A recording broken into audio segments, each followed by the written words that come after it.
안녕하세요. WKBL 와일드카드의 신태입니다. WKBL 홈페이지에서 잘못되어 있는 거를 그대로 캡처해서 올렸죠. 근데 그게 아직도 안 바뀌었어요. 뭐 올리다 보면은 이름 실수하는 거야. 이거 잘못할 수도 있죠. 그런 실수 안 하고 사는 사람이 몇이나 돼요. 근데 이게 아직까지 안 바뀌고 있네요. 좀 리그에 지각 변동이 있을 것 같아요. 키아나 스미스 선수가 은퇴를 선택했는데, 키아나 스미스 은퇴한 건 꽤 된 얘기인데 이걸 왜 지금 얘기하냐면, 이 선수의 은퇴는 부상 때문이기도 해요. 근데 부상 앞에 한 가지 더 붙는 이유가 있죠. 특별기아가 무산됐다. 1차, 2차 면접에 모두 통역 없이 들어간 키아나 스미스는 결국 심사를 통과하지 못했다. 부상 때문에 힘든 것도 맞는데 부상 달고 사는 선수가 많잖아요. 충분히 재활하면서 뛸만한데 결국에는 은퇴를 택했다는 거는 기화무산이 제일 큰 이유라고 보여요. 키아나 스미스가 왜 한국까지 와서 뛰었겠는가? 이유는 뻔하거든요. 물론 한국이 연봉도 잘 쳐주죠. 근데 WNBA에서는 키아나 스미스가 데뷔는 했지만 자리 잡은 선수는 아니었죠. 다시 부름을 받지 못하기도 했고, 왜 법무부의 심사를 통과하지 못했나?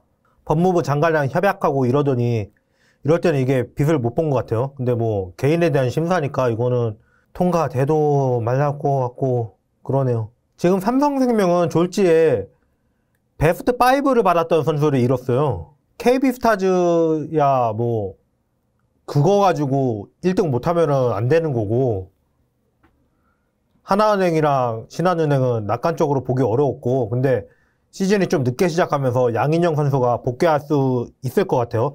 올해 내 김시훈 선수는 안 된다고 하는데, 그래도 양인영, 진한, 이이지마, 사키, 김정은 이렇게만 시작을 해도 충분히 위력적이니까. BNK는 지난 시즌 2등한 전력이긴 한데 거기서 이이지마, 사키가 빠졌기 때문에 그 정도는 또 안 될 거다. 이렇게 봐서 결국에는 우리은행이랑 삼성이랑 2등 싸움하지 않을까 이런 생각도 했거든요. 근데 삼성이 지금 이렇게 돼버리면 좀 어려워지는데요. 키아나 스미스는 누가 뭐래도 삼성의 주포였거든요. 3점슛 성공률 30%를 넘긴 선수가 강유림하고 키아나 스미스 이 정도밖에 없는데, 이주연 선수는 일단 10개 못 넣었으니까 빼고요. 임규리 선수도 3개 던져서 하나는 거 빼고요.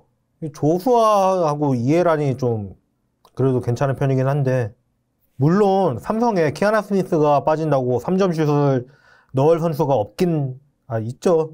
강유림도 있고 김아름도 있고 뭐 이주연도 괜찮고 한데, 다들 그렇게 팀의 그렇게 주포 느낌은 아니라서 이럴 바에 차라리 최예슬한테 기회가 빨리 주어지는 게 낫지 않나 이런 생각도 들고요.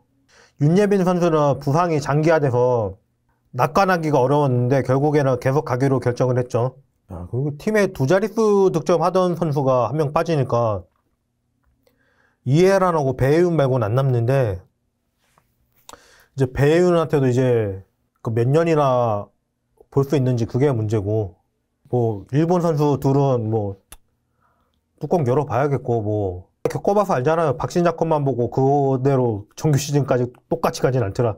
다 알잖아요. 그럼 이렇게 되면 제가 드는 생각은 이이지마 사키가 빠진 BNK가 더 약해졌나, 키아나 스미스 빠진 삼성이 더 약해졌나 이 생각인데, 선수층을 볼 때는 이이지마 사키 빠진 BNK가 더 약해진 것 같긴 해요. 근데 지난 시즌 전력을 비교해 보면은 생각보다 많이 미끄러지진 않을 수도 있겠다. 어쩌면 이래도 3위 이내가 가능하겠다. 좀 갑자기 왜 이렇게 됐지, 그 낙관적으로 보기 어려워졌네 이런 얘기 하려고 그랬는데, 점점 보면 볼수록 그래도 괜찮지 않을까. 자, 근데 키아나 스미스 얘기를 꺼낸 거는 삼성의 현재 상황 때문에 얘기한 게 아니고요. 우리나라는 앞으로도 이렇게 교포 선수들 많이 받아들여가지고 써야 되는 실정이거든요. 앞으로 일본에 있는 선수들이든 미국에 있는 선수들이든 어디에 있는 선수들이든 우리나라의 자원으로 받아들여야 되는데, 이 기아 제도가 발목을 잡는다면은 이게 될까 싶은 생각이 이번에 키아나 스미스 사태를 보고 든 거예요. 교포도 아니고 아예 외국 국적이었는데 기아에서 국가대표 잘 뛰는 선수도 있죠. 진한도 이제 적은 나이가 아니잖아요. 장신 유망주들 학교에 있는 거 알아요. 근데 그걸 제대로 키워낼지에 대한 장담을 못 하는 거죠. 제대로 키워낸다 그래도 너무 숫자가 적고, 기아도 적극적으로 시켜야 되는 건데, 특별기아에서 뭐 김한별이 있긴 한데 김한별 이후로 농구는 특별기아가 거의 막혔다는 얘기도 나오잖아요. 김한별 기아한 게 당시에는 별로 효과가 없었다고. 나중에 김한별 선수 거의 말년 가서나 좀 효과를 봤죠. 좀 특별 기아가 안 되더라도 키아나 스미스는 계속 머물면서 일반 기아를 노려볼 수는 없었나 이런 생각도, 생 외국인들도 다 기아해가지고 한국에서 사는데 그런 생각 때문에 좀 안타깝기는 해요. 근데 그거야 뭐 어쩌겠습니까. 결국엔 기아를 못해가지고 코트를 떠난 경우가 남자 농구에도 있거든요. 박승리라고. 이런 사태가 계속 반복되면 안 되는데 하는 생각 때문에 이거를 리그에서 잘 생각해 봤으면, 그런 마음으로 이 얘기를 하게 됐습니다. 여자 배구는 몽골 선수들이 대거 기화하려고 한국으로 들어오고 있잖아요. 이미 성공한 선수 중에 유명한 선수도 있죠. 어르엉. 염혜선 선수의 동생으로 입양이 돼서 여기는 되게 간단한 해결책을 내버렸거든요. 친어머니가 몽골에 분명히 살아 계셔가지고 개명까지는 안 했어요. 성은 따라갔지만. 근데 입양이라는 진짜 묘책을 내면서 일사천리로 진행이 됐는데, 물론 키아나 스미스 선수는 양친이 다 살아 계시고 입양하겠다고, 누가 이 선수가 고등학교 때부터 한국에서 자라가지고 누가 나선 것도 아니고 사정이 다르긴 하지만, 물론 대학까지 다 졸업하고 프로 데뷔하고 그러고 오는 선수잖아요.